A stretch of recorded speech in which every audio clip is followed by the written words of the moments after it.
Do you love running low-level adventures but want to use high-level monsters like dragons, liches, and vampires?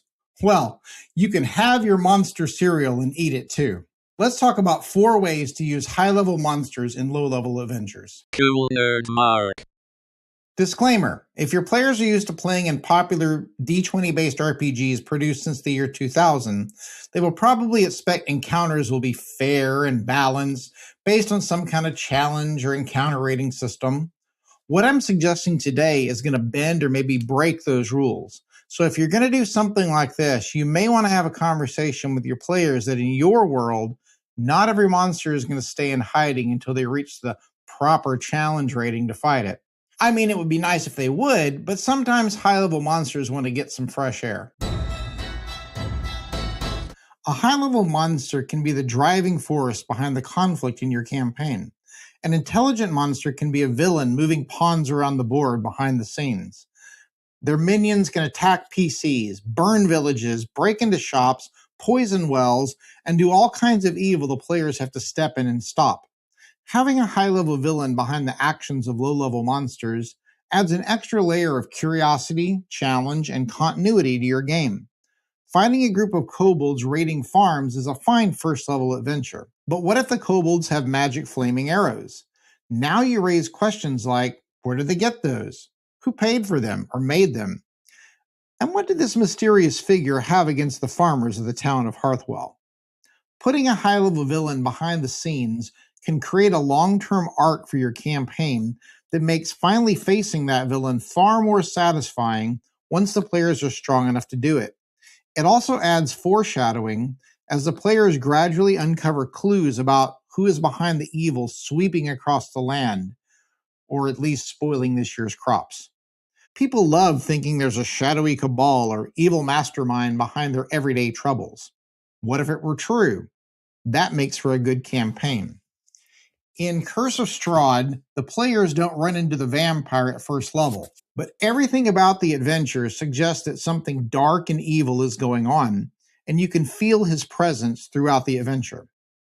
Going back further, while I wouldn't call it a low-level adventure, the classic module series Against the Giants starts with giant raids, and eventually the players uncover several layers of evil behind those attacks until it reaches, shall we say, a cosmic level. So while I wouldn't suggest putting your players up against a lich at first level, that lich can absolutely be working behind the scenes to create problems that set the PCs up for a whole campaign's worth of exciting adventure.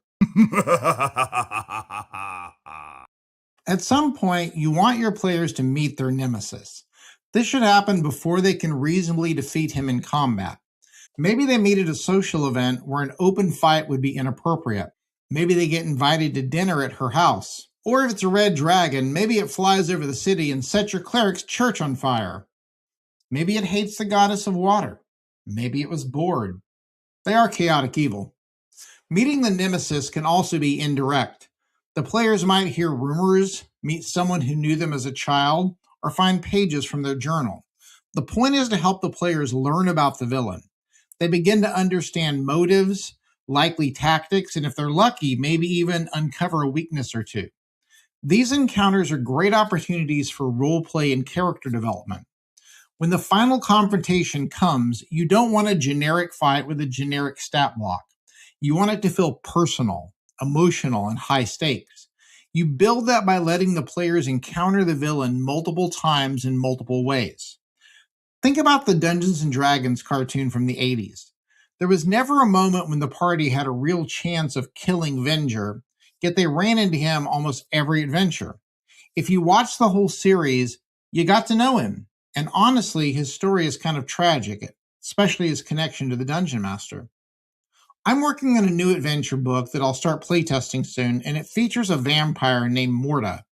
The goal is not to kill him because vampires are CR 13 and the party meets him at 8th level.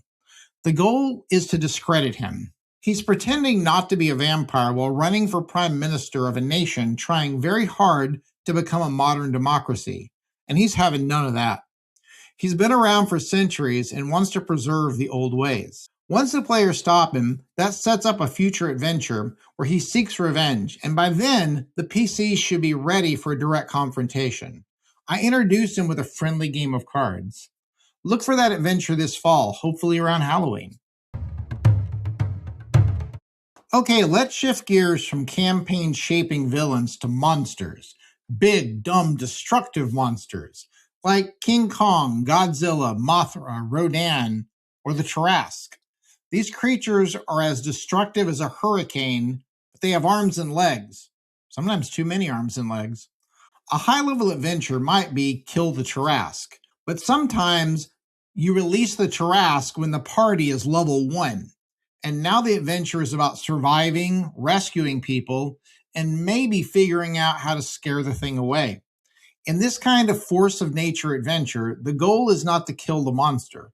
The goal is to minimize the destruction and end the threat. There is a way to drive it off, but the players have to discover the secret before it's too late.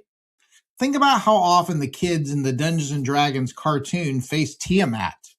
They could never beat her in a straight fight, so they collapsed structures, escaped through places she couldn't follow, and used their weapons to create distractions, obstacles, or enough time to rescue someone and run. Your players know they can't defeat this monster, so give them ways to slow it down, frustrate it, or let something else deal with it. Also keep in mind that even one successful hit from a monster at that level could kill a PC, so you might instead have them target nearby structures, collapsing walls, or knocking over things that cause a lesser challenge to your PCs, but still a significant danger. In the Dragonlance novel, Dragons of Autumn Twilight, I think many of you have read it, but skip ahead a bit if you don't want spoilers. The companions couldn't hope to defeat the adult red dragon Ember at Pax Tharkas. Instead, they convinced the ancient red dragon Matafleur, or Flamestrike, who believed the refugee children were her own, that Ember was a threat to her children. This put her into full-on mama bear mode, and she attacked Ember, crushing her against the side of a mountain and buying the heroes just enough time to free the prisoners and get away. I remember a couple of Pathfinder adventures like this too. One involved rescuing villagers from a sea monster attack. Another had a bulette causing cave tremors during a different battle. The monster wasn't the fight, it was the danger around the fight. There are a lot of fun ways to use giant threats where the goal is not to kill the monster, but to survive it.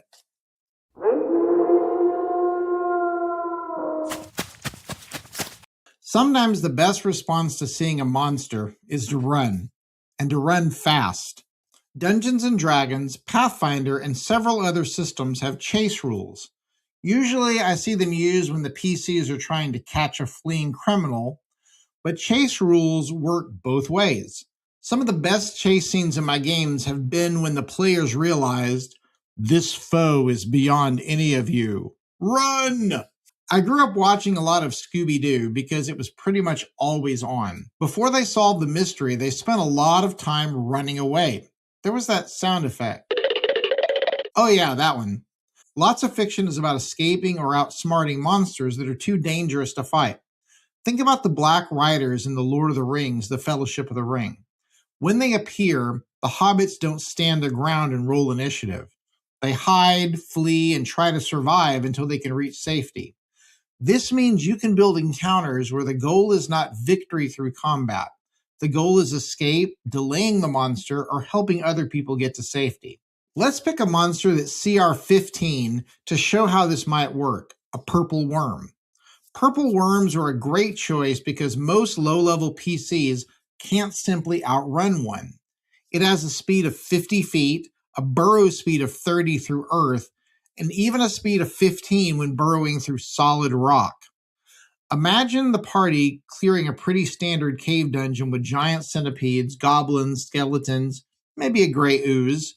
They finally reach the treasure chest the map had led them to. Then the ground starts shaking, and a massive worm bursts through the stone. Run! Now they have to retrace the route they used to get in. They may choose narrow passages the worm has to burrow through, trigger cave-ins, or knock over a rack of swords that will act as giant caltrops to slow it down, and also try not to get lost. Since purple worms usually don't care much for sunlight, they just need to make it out of the cave alive.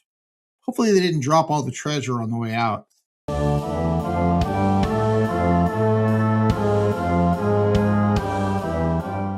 I hope I was able to provide some ideas that will be useful in your game. While this kind of encounter design could definitely be overused, it absolutely has a place in role-playing games. It's a great way to shake things up and pull players out of their comfort zone. It also helps establish that your world is a real place where eldritch horrors and giant monsters don't just stay put until the PCs need their XP to reach level 16.